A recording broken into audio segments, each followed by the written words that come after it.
बाजार बोलता है, इसमें एफआईज डीआईज का डेटा देख लेते हैं। परसों तो एफआईज ने जमकर बिकवाली की थी, लेकिन कल खरीदारी कर ले गए। यही एक मार्केट के लिए राहत भरी बात। 2202 करोड़ की बाइंग करके ले गए एफआईज, और डीआईज ने करीब 684 करोड़ की बाइंग की है। तो दोनों ही इंस्टीट्यूशंस बाय साइड पर थे, तो ये मार्केट को निचले स्तरों पर एक रिलीफ देता है। एक बार देख लेते हैं ग्लोबल इंडिसेस का हाल, क्योंकि कल हमने देखा अमेरिकन मार्केट्स में तेज गिरावट थी, उसका असर आज दुनिया भर के बाजारों पर देखने के लिए मिल रहा है। शंघाई को छोड़ के सभी लाल निशान में, और डाउ में तो करीब 2% की गिरावट। हैंसेंग, निकाई, कोस्पी सभी में आधा से 1% की गिरावट देखने के लिए मिल रही है। एक बार देख लेते हैं आज के टॉप गेनर्स और लूजर्स, कौन से काउंटर हैं जो आज गिरे हुए बाजार में स्ट्रेंथ दिखा रहे हैं। तो उसमें टाटा टेली कल भी 18% चला ये काउंटर, और आज भी 9% ऊपर। प्रिंस पाइप 8.25%, फोर्टिस 7%, वाटेक वबाक 5.5%, और रिलैक्सो फुटवियर करीब 5.5% चला हुआ है। एक बार देख लेते हैं कौन से काउंटर हैं जहां पर कि आज गिरावट देखने के लिए मिल रही है। तो उसमें जीएम फॉडलर करीब 7.5%, HG Infra after results, impact Colpal, यहाँ पर भी रिजल्ट का इंपैक्ट है। ऑयल, यहाँ पर भी रिजल्ट्स का इंपैक्ट। टीडी पावर सिस्टम करीब 4.5% नीचे। तो सभी में गिरावट देखने के लिए मिल रही है। लेकिन सबसे इंपॉर्टेंट चीज आज यही है कि मार्केट में गिरावट क्यों, और संकेत सिंपल कि एशियन मार्केट गिरे हुए हैं और अमेरिकन मार्केट गिरा था। अब अमेरिकी मार्केट क्यों गिरा, उसके पीछे के कुछ कारण जान लेते हैं। ट्रेजरी यील्ड में कल अमेरिका में उछाल देखने के लिए मिला। ट्रेजरी यील्ड का मतलब कि वहाँ पे बॉन्ड मार्केट में एक तेज़ी देखने के लिए मिली। तेज़ी क्या थी कि उनकी यील्ड बढ़ गई। 10 साल के बॉन्ड की यील्ड करीब 4.5% तक पहुँच गई, 4.59% तक। वहाँ पे 2-3 बेसिस पॉइंट की जो यील्ड में उछाल होता है उसको भी बड़ा काउंट किया जाता है। अब ये यील्ड क्यों बढ़ रही है अमेरिका में, क्योंकि अमेरिका में ये माना जा रहा है कि वहाँ पर जो टैक्स बिल है उसको लेकर काफ़ी बड़ा बवाल मचा हुआ है, और उसकी वजह से डेफिसिट बढ़ेगा, और डेफिसिट की वजह से, बढ़ने की वजह से वहाँ पे और प्रॉब्लम्स आने वाली है। ट्रंप के बिल के खिलाफ उनकी पार्टी के भी कई सांसद हैं, ये भी बड़ा प्रॉब्लम हो रहा है वहाँ पर। बिल के पास होने पर अमेरिका को फ़ायदा होने का आरोप है, इस तरह की वहाँ पर बातें हो रही हैं। और दूसरा, बिल में गरीब और मिडिल क्लास लोगों के लिए स्पेंडिंग घटाने की बातें हो रही हैं। तो इसकी वजह से हमने देखा कि कल अमेरिकी मार्केट तेज गिरता हुआ दिखाई दिया। अब अमेरिका में कुछ प्रॉब्लम होती है तो कहीं ना कहीं वो ग्लोबली इधर उधर घूमकर आती है। और सबसे बड़ी चीज़ कि अगर वहाँ पर ट्रेड डेफिसिट, यानी कि बजट डेफिसिट और ट्रेड डेफिसिट वहाँ पर प्रॉब्लम क्रिएट कर रहा है, तो डोनाल्ड ट्रंप पे दोहरा प्रेशर है। एक प्रेशर ये है कि आप अपने ट्रेड डेफिसिट को कम करो। वो कैसे कम करो कि आप ड्यूटीज़ बढ़ाओ, इन्फ्लेशन बढ़ाना ही पड़ेगा मजबूरी में, आपको टैरिफ बढ़ाने पड़ेंगे, आपको टैक्सेस बढ़ाने पड़ेंगे, तभी आपका बजट डेफिसिट पूरा होगा। दूसरी तरफ उनके ऊपर प्रॉब्लम क्या है कि इन सब मेजर्स लेने के चक्कर में अमेरिका में मंदी ना आ जाए। प्रशांत सर, दोहरी मुसीबत में फंस चुके हैं डोनाल्ड ट्रंप इस समय पर। वो खुद सोच रहे होंगे कि कुछ महीनों बाद अगर वो प्रेसिडेंट बनते तो शायद ज़्यादा आसान होता, और जो बाइडन इस तरह के पिटफॉल छोड़ गए उनके लिए। अभी ये जो सारी चीज़ें हैं, इनका क्या कुछ इम्पैक्ट होगा हमारे मार्केट पर, और कौन सी कंपनियों पर होगा? सर ओवरऑल हम सब जानते ही हैं, जनवरी से ये बात हो रही है कि उनका जो डेट है वो बढ़ते ही जा रहा है, और इस चक्कर में वहाँ पे जो कंसर्न्स है खुद के इकोनॉमी के लिए, वो एक रिस्की टर्म ही है। और यही इसी चक्कर में वो टैरिफ का जो अग्रेसिव मोमेंटम और डायलॉग्स मार रहे थे, वो इसी चक्कर में था कि कैसे भी करके उसको ट्रेड डिफिसिट उनको कम करना है, बट वो हो नहीं रहा है अभी। टाइम बिंग तो 90 डेज के एक पीरियड में चल रहे हैं हम लोग, but time being again tariff बढ़ाना एक इमीडिएट उनके लिए एक only way of know getting deficits under control हो सकता है। बट बाकी अगेन लोकल में अगर उनको वहां पे टैक्सेस बढ़ाना है तो वो इनडायरेक्टली बहुत स्पेंडिंग पे असर करेगा। सेकंड, अगेन जिस तरीके से इन्फ्लेशन वहां पे बढ़ने की जो आशंका है, और जिस तरीके से मोदी ने उनको डाउनग्रेड कर दिया है, और जिस तरीके से बॉन्ड यील्ड बढ़ रहे हैं, तो आई थिंक डीप ट्रबल में जा रहे हैं। उनके पास सोल्यूशन तो टाइम भी कुछ है नहीं है, टैरिफ बढ़ाने का ही एक सोल्यूशन है, बट वो भी बहुत कंट्रोल्ड वे में वो करना चाहते हैं। बट ओवरऑल थिंग्स बहुत नेगेटिव है यूएस मार्केट्स के लिए, and we all know that right now who will get benefit. I think there is no alternative. India would be the best possible, जहाँ पे हर economic factor, her geopolitical factor are favoring Indian markets to do well.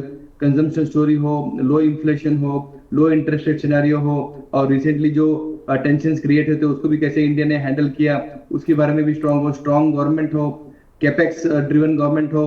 तो I think there is no alternative strategy में। I think global money will flow into Indian markets. Asian markets में जिस तरीके से India के पास जो high growth factor है प्लस लो रिस्क फैक्टर है, तो I think that will be the only country which will get benefit lot of it. Sectors again I think sectors like banking would be more in focus. मुझे लगता है PSU banks और private bank में focus ज्यादा करना चाहिए, because अगला bull run जो आएगा आई थिंक बैंकिंग सेक्टर से ही चालू होगा। फिर then we can focus on more of manufacturing which are driven by PSUs. तो मुझे लगता है पीएसयू एज ए थीम को ही फोकस करना चाहिए। ठीक है, तो सर ने बता दिए कि पीएसयू थीम थोड़ी सी लाइमलाइट में है इस समय। अमेरिका में जो टैक्स बिल है उससे लोगों में घबराहट है, और वो घबराहट क्यों है?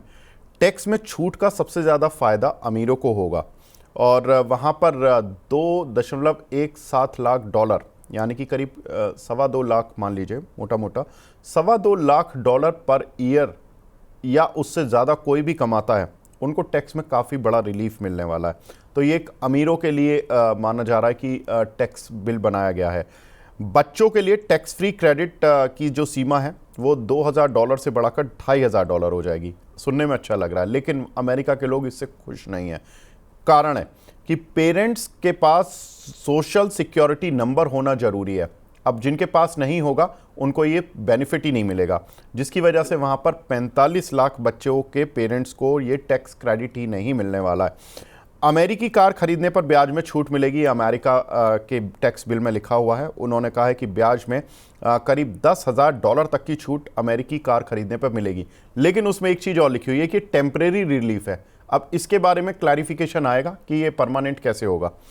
ओवर टाइम करने वाली इनकम पर टैक्स छूट है, ये अच्छी बात है। वहाँ पर टिप्स अगर कोई देता है, मान लीजिए आप होटल में खाना खाने जाते हैं, वहाँ पर आप जो सर्व करने वाले लोग होते हैं उनको आप अगर टिप्स देते हैं तो उस पर भी टैक्स नहीं लगेगा, यानी कि टैक्स छूट है। ये 2 पॉइंट हैं जो कि अच्छे हैं, जो कि वहाँ के लोगों को पसंद आ रहे हैं। लेकिन प्रॉब्लम कहाँ आ रही है? प्रॉब्लम आ रही है कि $17,000 से $51,000 तक जो आदमी और एवरेज में कमाता है, जो कि वहाँ पर मिडिल क्लास या लोअर मिडिल क्लास की कैटेगरी में आता है, उनको सरकारी छूट में कटौती हो गई है उनके, अगर ये बिल पास हो जाता है। औसत करीब $1,000 तक की रियायतें उनको कम मिलेंगी, जिसकी वजह से लोग काफ़ी परेशान हैं। साथ ही 76 लाख अमेरिकी लोगों को अगले कुछ सालों में हेल्थ इंश्योरेंस बेनिफिट भी नहीं मिलेगा, इस तरह की क्लॉज डाली जा रही है वहाँ पर। स्टूडेंट लोन पर मिलने वाली छूट में भी कटौती होगी। जो बाइडेन जब थे तो उन्होंने स्टूडेंट लोन को लेकर एक बड़ी अनाउंसमेंट्स की थी, और उसमें बहुत सारे तरह के बेनिफिट्स दिए गए थे। अब उसमें केवल 2 ही बेनिफिट मिलेंगे, बाकी नहीं मिलेंगे। शरणार्थियों और विदेशी वर्कर्स को भी फ़ीस देनी होगी, और वो फ़ीस भी बढ़ा दी जा रही है। एक बहुत पहले नॉमिनल फ़ीस होती थी, अब $500 से $1,000 इस तरह की कुछ फ़ीस के प्रावधान है। और जो लोग वहाँ पर रह रहे हैं, विदेशी लोग रह रहे हैं, उनके लिए भी चार्जेस बढ़ाए जा रहे हैं। तो काफ़ी कुछ एक बड़े तबके को डोनाल्ड ट्रंप थोड़ा सा उन पर अटैक कर रहे हैं, और उनकी मजबूरी है उस अटैक को करना, क्योंकि उनको टैक्स में अपने बढ़ोतरी करनी है, टैक्स रेवेन्यू में, ताकि उनका बजट डेफिसिट जो है वो कंट्रोल में आ सके। अब वो दोहरी मुश्किल में फंस गए हैं। उनकी खुद की पार्टी के लोग ही उनसे निराश है, परेशान है, उनके खिलाफ वोट डालने के लिए तैयार हैं। प्रशांत सर, अगर ये टैक्स बिल पास हुआ तो दुनिया भर के बाजार कैसे रिएक्ट करेंगे, और अगर ये बिल पास नहीं हुआ तो कैसे रिएक्ट करेंगे? बिल पास नहीं हुआ, उसकी एक झलक तो आज हम देख रहे हैं। तो वेरी वेरी वॉलेटाइल सेशन रहेगा, बिकॉज जिस तरीके से वो रिच पीपल के लिए ही बेनिफिट दे रहे हैं और कॉमन मैन और मिडिल क्लास के लिए ज्यादा बेनिफिट्स है नहीं है। So that will have a very major reaction. I think markets और इकोनॉमी बहुत डीप ट्रबल में जा सकता है, और पास होगा नहीं होगा ये बोलना मुश्किल ही है, बिकॉज ऐसे कभी हुआ ही नहीं है कि मतलब मिडिल क्लास के लिए और उसके लिए जब जब ये प्रेशर लाते हैं खर्चे कम करने के लिए, स्पेंडिंग कम करने के लिए, और उनके ऊपर प्रेशर लाते हैं, तो ऐसे कुछ बिल पास हुआ ही नहीं ऐसे कुछ। तो but overall this would be a very eventful day for US as well as the Asian markets to watch out for. But मुझे लगता है कि it will be very negative for the overall economy. ठीक है, खबरें यही आ रही थी कि टैक्स बिल पर वोटिंग जो है वो आज हो जाएगी, तो अब देखना होगा कि क्या वहाँ से आउटकम निकल कर आते हैं। यूरोप और अमेरिका में लेकिन सुलह होने की तरफ एक प्रस्ताव जा रहा है, क्योंकि यूरोप ने एक ट्रेड प्रस्ताव भेजा है अमेरिका को, ताकि टैरिफ डील जो है वो उनकी हो सके, ट्रेड डील हो सके। सर, अगर यूरोप और अमेरिका का एक ट्रेड एग्जीक्यूशन हो जाता है, ट्रेड एग्रीमेंट एग्जीक्यूट हो जाता है, इससे किन भारतीय कंपनियों को फ़ायदा मिलेगा जिनका एक्सपोजर यूरोप में है? क्या उनको फ़ायदा मिलेगा? Like Apollo tyre, Tata steel, Tata motor, Mastek, Motherson, इस तरह की कंपनियों पर फोकस करें।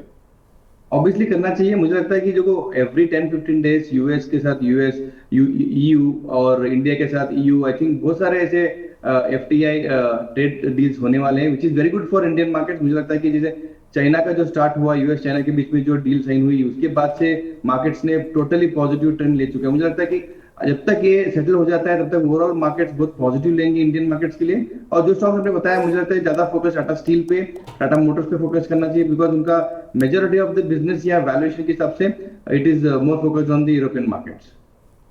अगली खबर है सर, जूते महंगे हो जाएंगे। ये हम नहीं कह रहे, ये नाइक ही कह रही है। अमेरिका में नाइक ने जूतों के दाम बढ़ा दिए हैं और जून से $2 से लेकर $10, अगर इंडियन करेंसी में भी आप कन्वर्ट करके देखेंगे तो ऑलमोस्ट 5 to 10% का हाइक वो ले रहे हैं। और इस वजह से नाइक का शेयर जो था कल यूएस मार्केट में तो 4% गिर गया। अब प्रॉब्लम क्या आ रही है, ये दाम क्यों बढ़ा रहे हैं? क्योंकि टैरिफ के चलते उनको जो रॉ मटेरियल कॉस्ट वगैरह है वो महंगी हो रही हैं और उसकी वजह से वो मजबूर हैं दाम बढ़ाने के लिए। प्रशांत सर, जूते महंगे हो जाएंगे, अब ये जूते अमेरिका में ही महंगे होंगे या जब नाइकी जैसी कंपनी, क्योंकि ये विदेशों में भी काफ़ी अपने प्रोडक्ट बेचती है, इनफैक्ट इंडिया में भी बेचती है, हो सकता है इनकी फैक्ट्रीज़ वगैरह का जो इंडिया में इतना इम्पैक्ट नहीं आया, लेकिन जब प्राइस बढ़ता है तो अक्रॉस द ग्लोब कई बार कंपनियां बढ़ा देती हैं। और उसका जो एक इतना बड़ा प्लेयर, जब पीयर ग्रुप का एक प्लेयर दाम बढ़ाता है तो अक्सर ये देखा गया है कि बाकी भी उसको फॉलो करते हैं। आपको लगता है कि प्राइस यहाँ भी बढ़ेंगे जूतों के, और Bata, Liberty, Mirza International, Metro Brands, Campus, इन सभी पर कुछ इम्पैक्ट आने वाला है?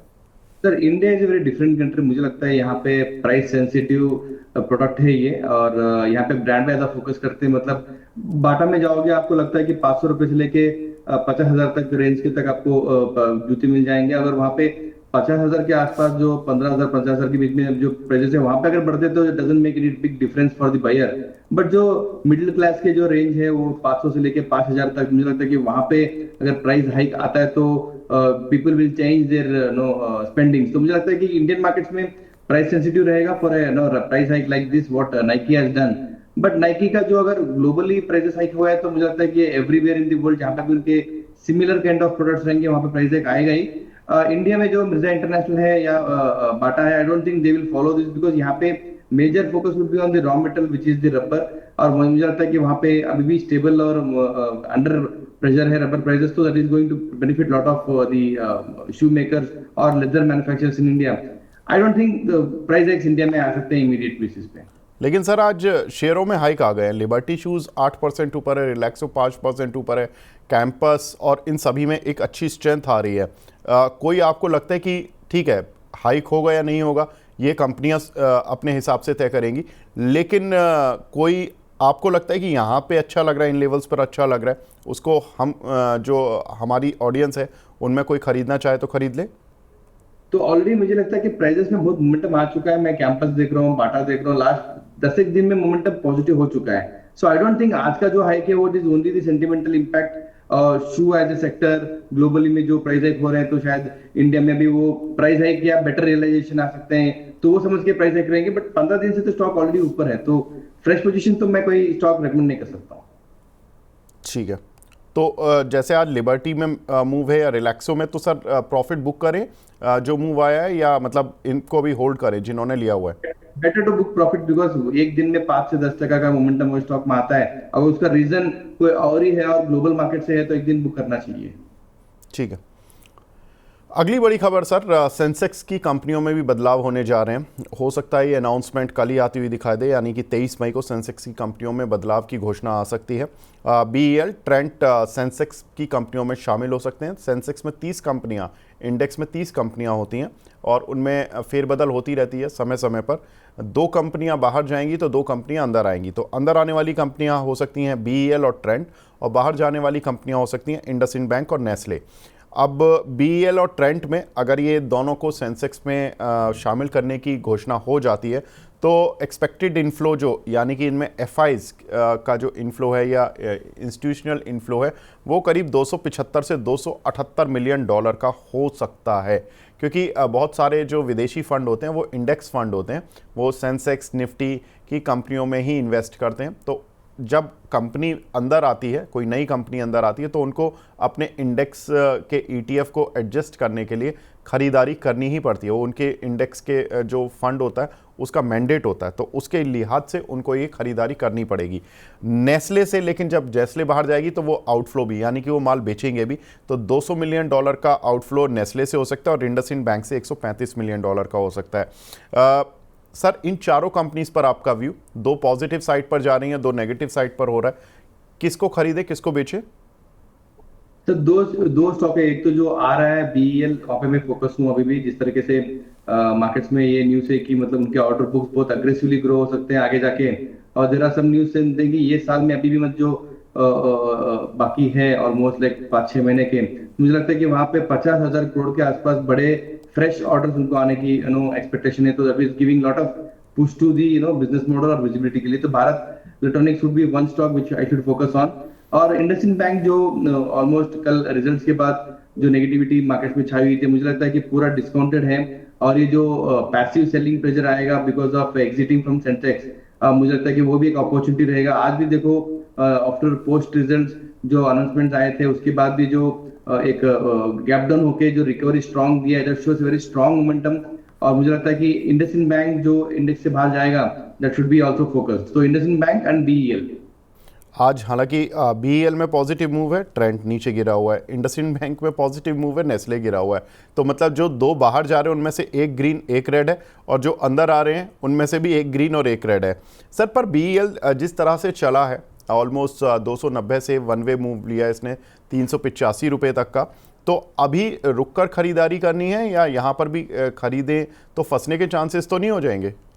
देखो, प्रॉफिट बुकिंग कभी भी आ सकता है डिफेंस सेक्टर में by any reason. I think अगर Q1 के अर्निंग्स खराब आएंगे तो भी शायद वो प्रॉफिट बुकिंग जोन में आ सकता है। बट फ्रेश पोजीशन तो मैं यहाँ पे एडवाइस नहीं करूंगा, but fresh position should be anywhere between 360-370 के रेंज में। अगर कोई भी रीजन से आता है तो वहां पे चालू कर देना चाहिए। और जिसने भी ऑलरेडी ले चुके हैं, होल्ड कर चुके हैं, प्रॉफिट बुकिंग करने की कोई जरूरत नहीं है। मुझे लगता है कि you have bought a right stock for long term. और डिफेंस को आज की तारीख में ट्रेडिंग की ज्यादा लॉन्ग टर्म इन्वेस्टमेंट के हिसाब से सोचना चाहिए, not for short term trading.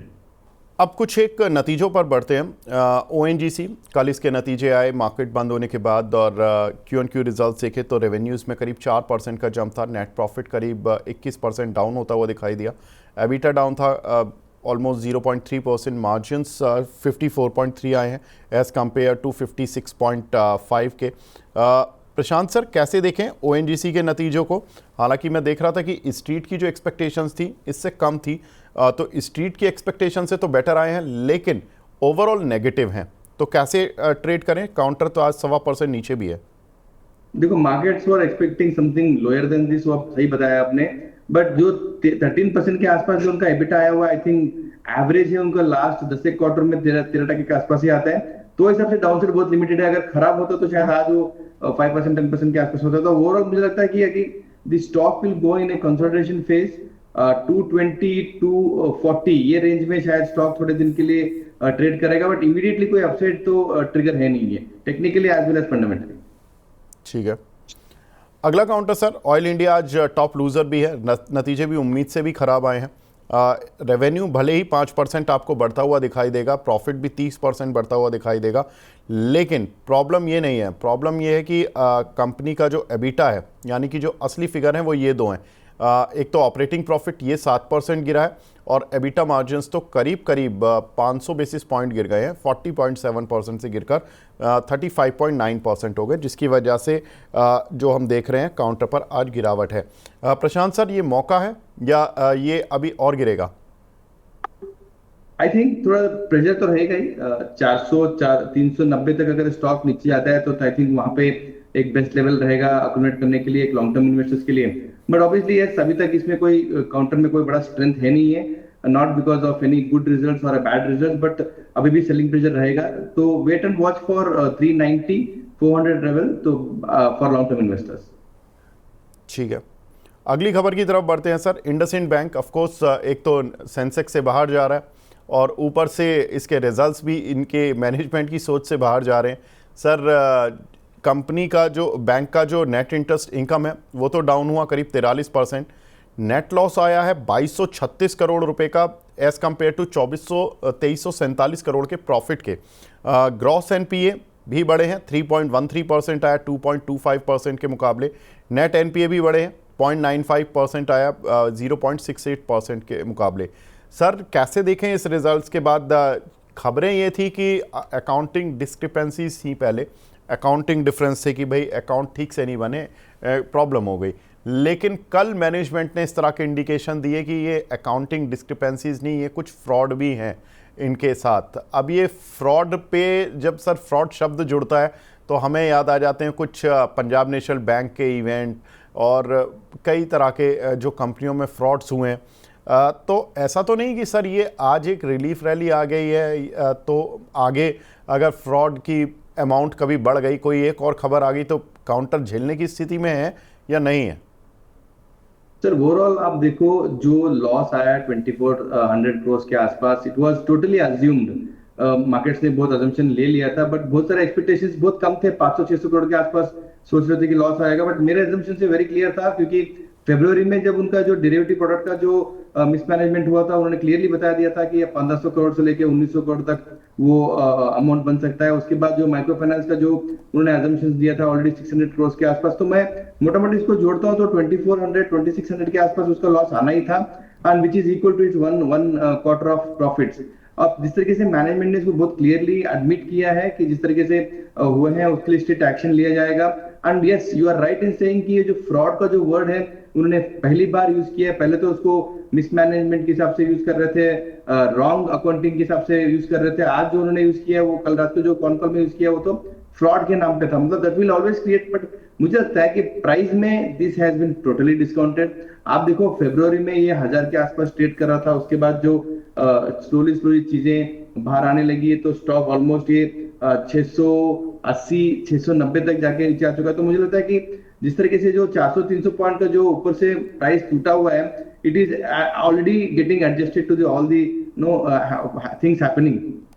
But yes, आगे जाके इसके ऊपर जो नए नए चीजें अगर अमाउंट वाइज कुछ बढ़ता है तो ऑब्वियसली वो काउंटर पे प्रेशर रहेगा।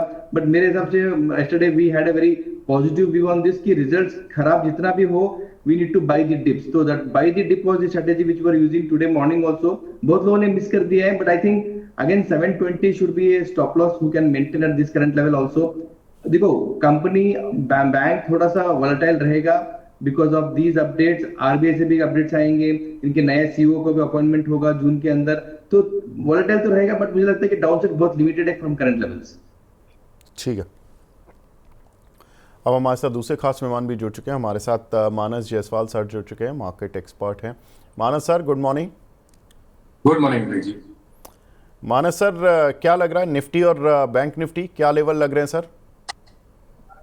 देखिए, निफ्टी में कंसोलिडेशन दिख रहा है। मैं केवल इंट्राडे की बात कर रहा हूं, लेकिन अगर हम ट्रेंड की बात करें तो आज क्योंकि निफ्टी अब अपने ट्रेंडिंग मूविंग एवरेज के नीचे ट्रेड करने लगा है, तो अप्रोच तो कॉशियस ही रहेगी। कभी कोई उछाल मिले तो वहां पर आई थिंक बिकवाली करने के मौके होंगे, क्योंकि जिस तरह के पैटर्न्स बने हैं उसको देख के लग रहा है कि शायद 22 मूविंग एवरेज जो कि 24,450 के आसपास है, निफ्टी उसको टेस्ट कर सकता है। तो लेकिन यहाँ पर अगर बिकवाली करनी भी है तो उछाल पे ही बिकवाली करनी है। 24,650 से 700 की रेंज में आप बिकवाली कर सकते हैं और 24,776 के ऊपर स्टॉप लॉस लगा सकते हैं। ठीक है, तो ये ट्रेडर्स के लिए, और क्योंकि बहुत सारे लोग सर ये बोल देते हैं कि हमारे यहाँ जैसे दो एक्सपर्ट आते हैं तो वो उनकी अलग ओपिनियन हो जाती है, तो वो कंफ्यूज हो जाते हैं।